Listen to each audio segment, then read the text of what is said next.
In a clash of raw emotion and power, a racist cop crosses a line, targeting a pregnant black woman in broad daylight. But what he didn't know is that the woman's husband is no ordinary man.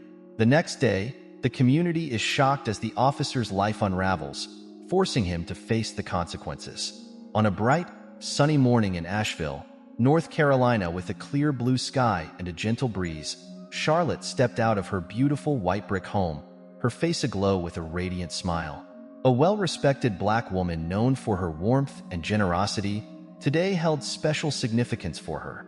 7 months pregnant, Charlotte's graceful stride was slightly altered by her rounded belly, yet she moved with elegance and poise. Her husband, Christopher, was away on a business trip, and Charlotte looked forward to surprising him with his favorite meal later that evening. As she strolled down the street, she hummed softly, one hand cradling her belly and the other holding a shopping list for the evening's preparations. "You're going to love what I'm making for Daddy," she whispered to her unborn child, rubbing her belly as if feeling her baby's response. A soft kick answered, and Charlotte chuckled, her eyes sparkling with warmth. These little trips to the market brought her a simple joy, giving her the fresh air she loved and a chance to exchange smiles with neighbors. Locals were familiar with her and frequently waved at her as she went by, their smiles mirroring hers. She walked slowly and steadily, taking care not to exert herself too much. Yet with every step she felt content and purposeful. She was happy, and the world seemed to be at peace. Charlotte's thoughts drifted to the dinner she was preparing as she rounded the corner. She recalled Christopher's face when he entered the room, exhausted from his journey but thrilled to see the feast she had set. She wanted to let him know how much she missed him by cooking a nice supper, which he hadn't done in a long time. The tranquility was immediately broken. A police car drew up next to her, its tires grinding against the pavement, and a loud screech pierced the still morning. The car's window pulled down, showing Officer Michael Walker, and Charlotte turned in surprise. He was a new white police officer who had already established a reputation for being impolite and overly combative. His eyes narrowed as though he had already determined Charlotte was guilty of something, and he gazed at her with a severe, hard expression. Michael Walker's voice was strong and authoritative as he yelled, "Stop right there." Confusion swept over Charlotte as she froze. "Pardon me," she murmured in a quiet but forceful voice. "Officer, is there a problem?" Her question was unanswered by Michael Walker. Rather, he exited the vehicle while maintaining eye contact with her. He approached her with an air of authority that was more terrifying than formal, demanding to see her ID. Charlotte paused, a flicker of fear sparking inside her. "I'm just going to the store," she said, trying to keep her voice steady. "Why do you need to see my ID?" The officer's expression grew more hostile. "Because I said so," he snapped. "You're acting suspicious, and I want to know what you're doing out here." Charlotte felt a chill run down her spine. She had done nothing wrong, but the way he looked at her made her feel like she was already guilty of something. Her heart pounded, but she took a deep breath, trying to stay calm. "I'm not doing anything wrong," she said, her voice barely above a whisper. "I'm just heading to the store to pick up some things." "Just show me your ID," Michael Walker yelled, cutting her off. Charlotte quickly fumbled in her purse and handed him her ID, hoping to defuse the situation. She could feel her hands trembling as she passed it to him, and she glanced around, noticing that a few people had started to watch. The tension was thick, and she felt as if every breath was becoming harder to take. Michael Walker snatched the ID from her hand, glancing at it briefly before shoving it back at her. "What are you really doing out here?" he asked, his voice dripping with suspicion. Charlotte's eyes widened. "I told you, I'm just going to the store," she said, her fear turning to frustration. "Can I go now?" But Michael Walker didn't let it go. He took a step closer, his face inches from hers. "You think you can talk back to me?" he sneered. "You're acting like you have something to hide." Charlotte's heart pounded, and she could feel the tension rising around her. "I don't have anything to hide," she said, her voice shaking. "Please, I just want to go to the store." And then everything happened so fast. Michael Walker suddenly raised his voice, shouting at her, accusing her of resisting. "Stop resisting," he yelled, drawing the attention of more bystanders. Charlotte was shocked, her mind reeling. She hadn't done anything. She tried to step back, putting her hands up to show she wasn't a threat, but Michael Walker's aggression only seemed to escalate.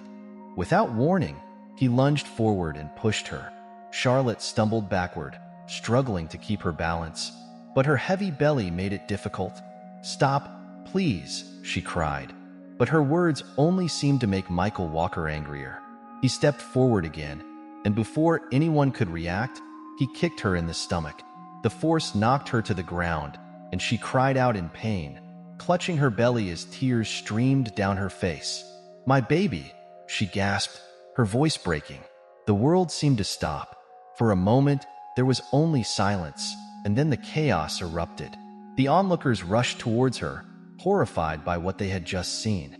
"Call an ambulance," someone shouted, while others tried to help Charlotte, who was lying on the ground, writhing in pain.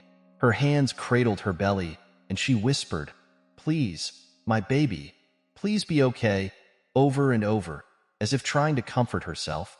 Michael Walker, meanwhile, stood back, his face expressionless. "Everyone, back off," he shouted, trying to regain control of the situation. "I'm handling this." But no one was listening to him anymore. They were focused on Charlotte, their eyes filled with anger, shock, and disbelief. How could this happen?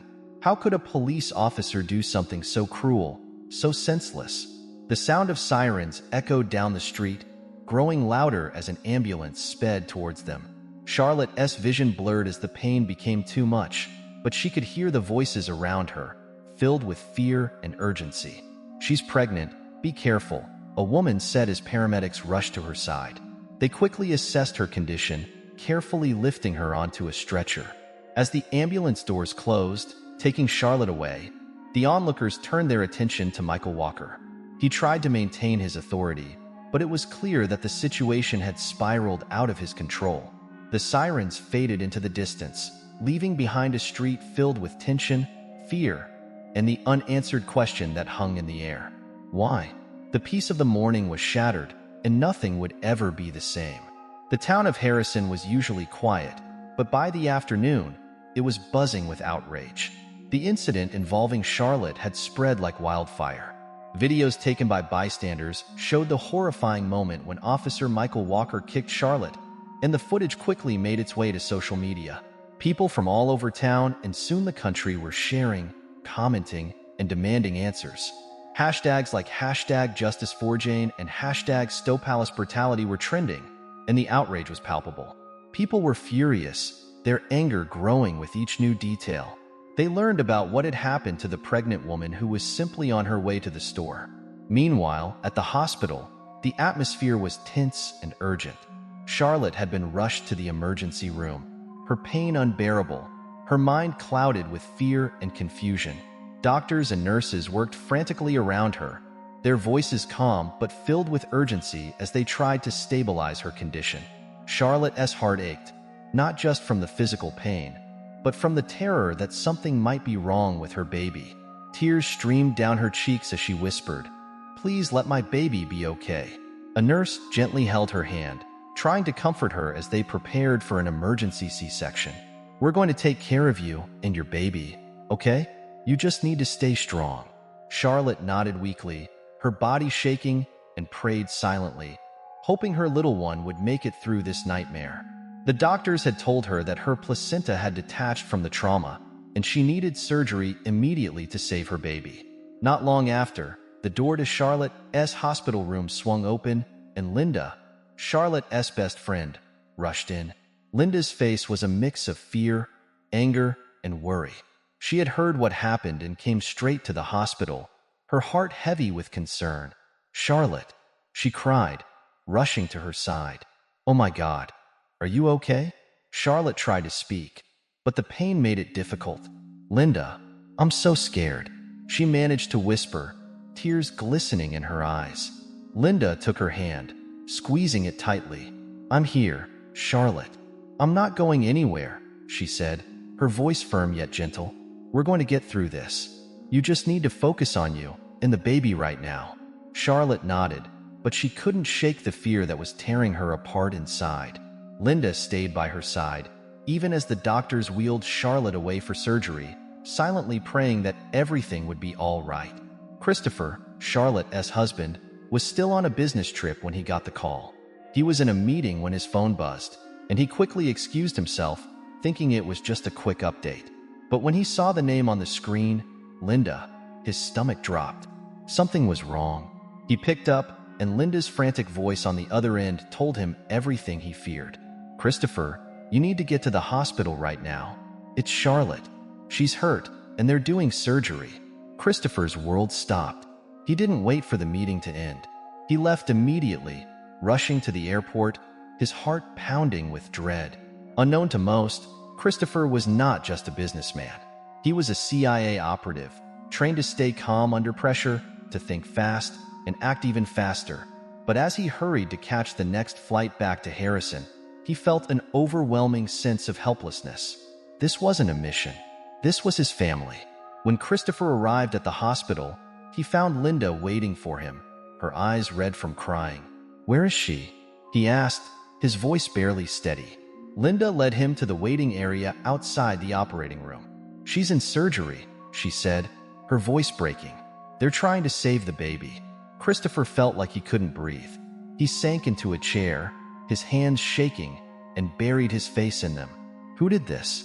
he asked, though he already knew the answer. Linda hesitated for a moment, then said, "A cop. Officer Michael Walker. He attacked her. I don't know why. People are talking about it everywhere. There are videos." Christopher lifted his head, his eyes dark with a mix of sadness and fury. "Where's Michael Walker now?" he asked, his voice cold. Hours seemed to pass as they waited, and Christopher felt like he was going to break apart. Finally, a doctor approached them, looking exhausted but calm. "Mr. Richard?" he said, and Christopher stood up quickly. "Your wife is out of surgery. She's stable, but it was a difficult procedure. We managed to deliver your baby boy, and he's in the nursery now, but he's very small and will need to be monitored closely. It was a traumatic situation, but they're both fighters." Christopher's legs nearly gave out as relief washed over him. "Can I see her?" he asked. The doctor nodded. "She's still recovering, but you can sit with her." Christopher entered Charlotte's room, and his heart ached when he saw her lying there, pale and weak, but awake. "Charlotte," he whispered, sitting beside her and taking her hand. She opened her eyes, and when she saw him, she burst into tears. "Christopher, I'm so sorry. I tried to protect him," she sobbed. Christopher's eyes welled up, and he gently kissed her hand. "Shay, it's okay. You did everything you could. You're both going to be okay." But as he held her, his mind was already planning. He wasn't going to let this go. The next morning, Christopher went to the police station, demanding to speak with someone in charge, but when he finally got a meeting, the conversation was infuriating. The officers were dismissive, insisting that Michael Walker was just doing his job and that Charlotte must have misunderstood his intentions. "There's no clear evidence of misconduct," one officer said, as if the videos circulating online weren't enough. Christopher clenched his jaw, struggling to keep his composure. "My wife did nothing wrong, and he attacked her. There were witnesses. There's video evidence." The officer shrugged. "The situation is still under review." Officer Michael Walker said she was resisting, and he acted within his rights. Christopher's blood boiled. He had dealt with tough situations before, but this was different. This was personal. He knew then that the system wasn't going to help him. It was clear they were protecting Michael Walker, and if he wanted justice, he'd have to find it himself. Christopher left the station, his mind racing. He had spent years in the CIA, dealing with dangerous people, handling crises, and uncovering secrets, but now he would use those skills to protect his own family. As he walked away, his phone buzzed with messages and videos from friends and strangers, showing the incident from every angle. The world was watching, and so was he. Christopher sent a quiet message back to his contacts, activating a part of his life he kept hidden. He returned to the hospital, quietly sitting beside Charlotte as she rested. She looked at him, her eyes filled with pain and fear. "Is everything okay?" she asked softly. Christopher smiled, brushing a strand of hair from her face. "Everything's going to be fine," he said, his voice calm and reassuring. But deep inside, he was already planning his next move, knowing that Michael Walker would soon regret everything he did. Back at home, Christopher was no longer the calm, gentle husband that everyone knew. The soft look in his eyes had been replaced with a steely determination. He sat at his desk, the room dimly lit, and began making a series of phone calls, his voice low and deliberate. Each conversation was brief, precise, and full of cryptic phrases that only those on the other end would understand. To anyone listening, it would sound like a foreign language. But to Christopher, it was the language of his world, a world of intelligence, secrets, and power. As he hung up the last call, he leaned back in his chair, his mind already calculating the next steps. Christopher had spent years working undercover, gathering intelligence, and handling crisis. He was trained to operate in the shadows, to be invisible when he needed to be. And he was more than capable of handling a situation like this. But this time, it wasn't about a mission. It was personal. No one threatened his family and got away with it. Through a series of flashbacks, the audience sees glimpses of Christopher's past. Training sessions where he learned how to track people without being noticed, moments where he gathered critical information using advanced technology, and missions where he had to outsmart the most dangerous of enemies. He was used to playing a game of cat and mouse, but now he was the one setting the traps. And Officer Michael Walker had no idea what was coming. The next morning, Officer Michael Walker woke up groggily, his alarm blaring louder than usual. He rubbed his eyes, still feeling a bit disoriented, and dragged himself out of bed. As he opened his front door to pick up the morning paper, he noticed several small envelopes and packages scattered on his doorstep. Frowning, he bent down to pick them up, thinking they were just misplaced mail. But as he tore one open, his heart skipped a beat. Inside was a collection of printouts, detailing incidents from his past that he thought were long buried, cases where he had abused his power, complaints that had mysteriously disappeared from his record, and even confidential files that only someone with high-level access could obtain. There were also photos, pictures of him in places where he didn't even realize he was being watched, as if someone had been tracking his every move. Michael Walker's hands shook as he read the last note, written in bold, threatening letters. "We know everything." He stumbled backward, his mind racing. How was this possible? Who could have gotten this information? He quickly glanced around, as if expecting someone to be watching him from the shadows, but the streak was quiet, as normal as ever. Yet nothing felt normal anymore. Michael Walker hurried back inside, slamming the door shut, his breathing rapid and shallow. For the first time, he felt truly afraid. As the day progressed, Michael Walker's paranoia only grew. He tried to go about his usual routine, but things kept going wrong. When he went out to start his car, it refused to turn on, as if the engine had been tampered with. His phone kept glitching, shutting off and restarting at random, making it impossible for him to make calls. He even thought he saw the same unmarked car pass by his house multiple times, moving slowly, almost taunting him. Michael Walker's fear escalated to panic. He had always been the one in control, the one with power, but now it felt like someone was pulling all the strings, and he was just a puppet. He tried to brush it off, convincing himself that it was all just a coincidence, but deep down, he knew that wasn't true. Someone was targeting him, and they wanted him to know it. When he arrived at work, things only got worse. His fellow officers, who usually greeted him with nods of respect, seemed to avoid his gaze. He noticed them whispering to each other, casting sideways glances his way, as if they knew something he didn't. Michael Walker's unease grew with each passing moment, and it became clear that rumors were spreading. He tried to speak to his superiors, hoping to get some reassurance, but they were dismissive, barely acknowledging him. One of them even said, "You've made a mess, Michael Walker. I suggest you clean it up before it gets worse." That was all he got. No support, no backup. It was as if they were already distancing themselves from him, afraid of getting caught in the fallout. By evening, Michael Walker was at his breaking point. He sat alone in his living room, staring at the mysterious packages and letters that had turned his life upside down. His mind raced, but he couldn't find a way out. How do you fight an enemy you can't see? An enemy who seems to know everything about you, even your darkest secrets. And then, his phone buzzed. He picked it up, his hands trembling, and saw a new message. The sender was unknown, But the message was simple, a video link. With a sense of dread, he clicked on it, and his screen was filled with a live feed of his own living room. The very room he was sitting in, but from a different angle, as if filmed by a hidden camera. Michael Walker's heart pounded as the video panned around, showing every corner, every piece of furniture, before stopping at a note that had been placed on his coffee table. Michael Walker scrambled to pick up the note, his hand shaking so hard he could barely hold it steady. The words were clear and terrifying. "You messed with the wrong family.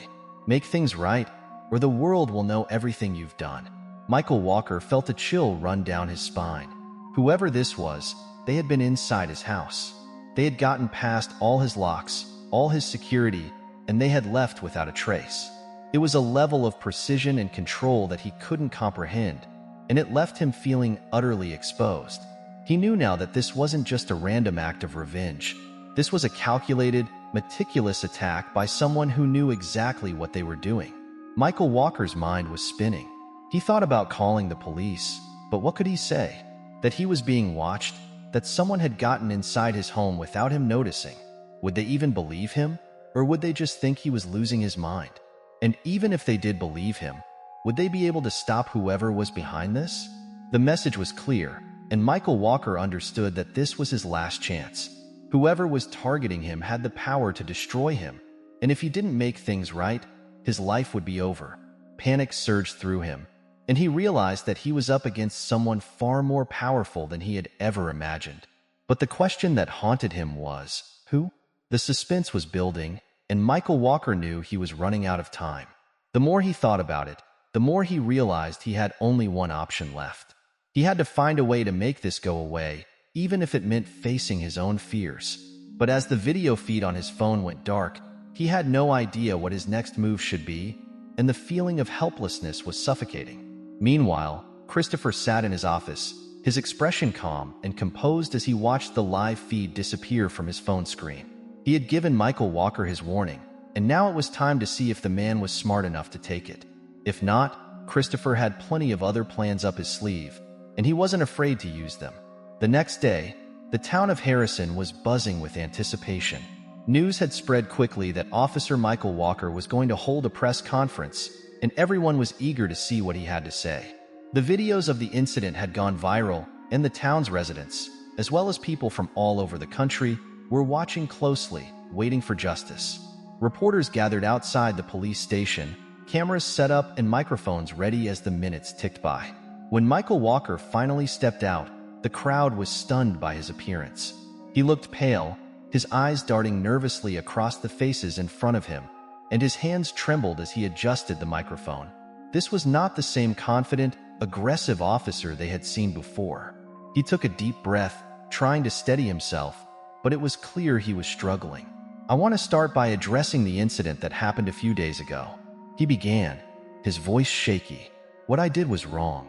I overstepped my authority, and I deeply regret my actions."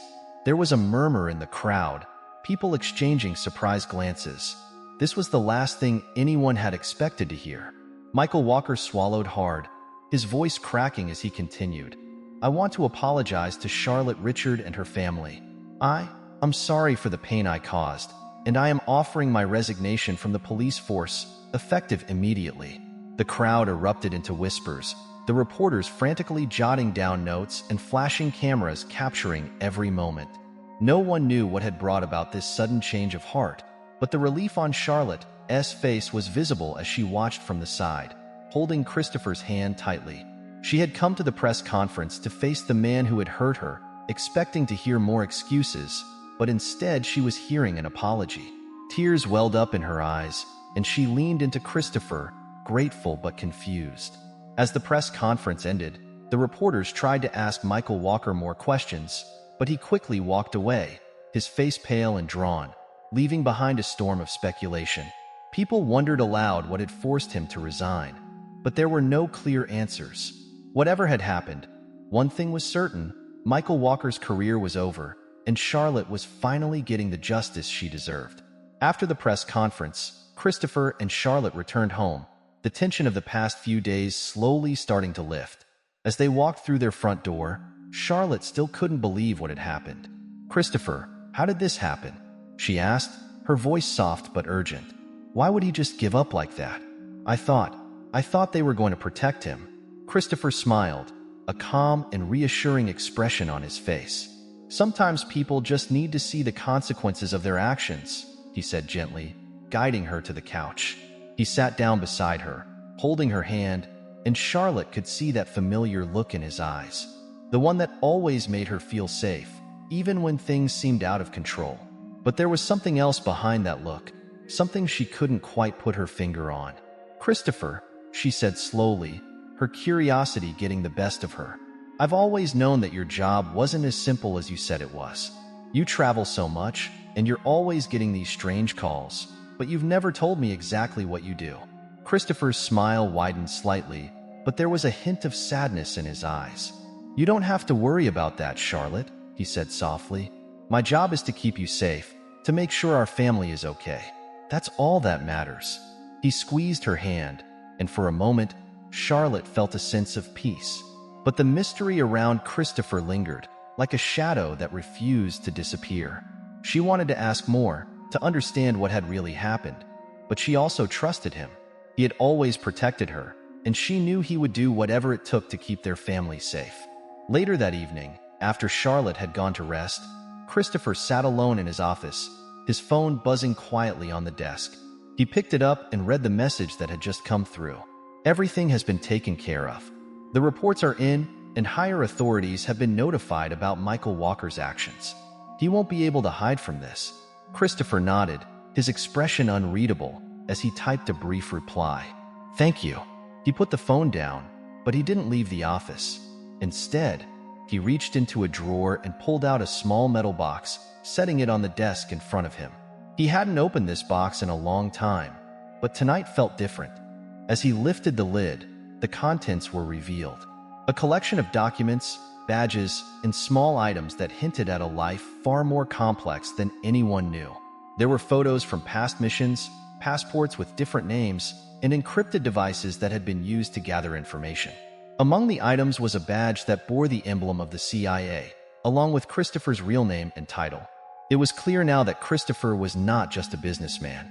He was a highly trained operative, someone with access to information and resources that few could ever imagine. The skills he had developed over the years had allowed him to manipulate situations, gather evidence, and ensure that those who crossed him would face the consequences. But Charlotte would never fully know the lengths he had gone to protect her, and he intended to keep it that way. As he closed the box and slid it back into the drawer, he glanced over at a photo of Charlotte on his desk. It was a picture of her smiling. Taken on a sunny day when everything had seemed perfect, Christopher reached out and gently touched the edge of the frame, his eyes softening. He knew that Charlotte deserved a life free of fear, and he was determined to give her that, no matter what it took. The story closes with Christopher quietly walking into the bedroom where Charlotte was resting. She stirred slightly as he approached, opening her eyes and smiling at him. "Is everything okay?" she asked, her voice barely above a whisper. Christopher nodded, sitting down beside her and gently placing his hand on her belly. "Everything's fine," he said, his voice calm and steady. "No one will ever hurt our family again." Comforted by his comments, Charlotte smiled and closed her eyes as she fell back asleep. The audience was left with the picture of Christopher's palm resting protectively over Charlotte's belly as the camera panned away, however, a subtle assurance that he would always be there, watching, and prepared to intervene if necessary. In the last scene, the small metal box is stowed away in Christopher's drawer, out of sight, in a poorly lit room. The audience now recognizes Christopher's profound abilities. Although some mystery surrounding him has been revealed, much remains unspoken, creating a lingering sense of awe. Viewers realize that this seemingly calm, ordinary man is capable of extraordinary deeds, all to protect those he loves. Thank you for joining us on this powerful journey. What would you do if someone you loved was hurt by someone in power, and the system seemed determined to protect the guilty? Let us know your thoughts, and if you want to support stories like this, don't forget to like, subscribe, and share for more powerful content.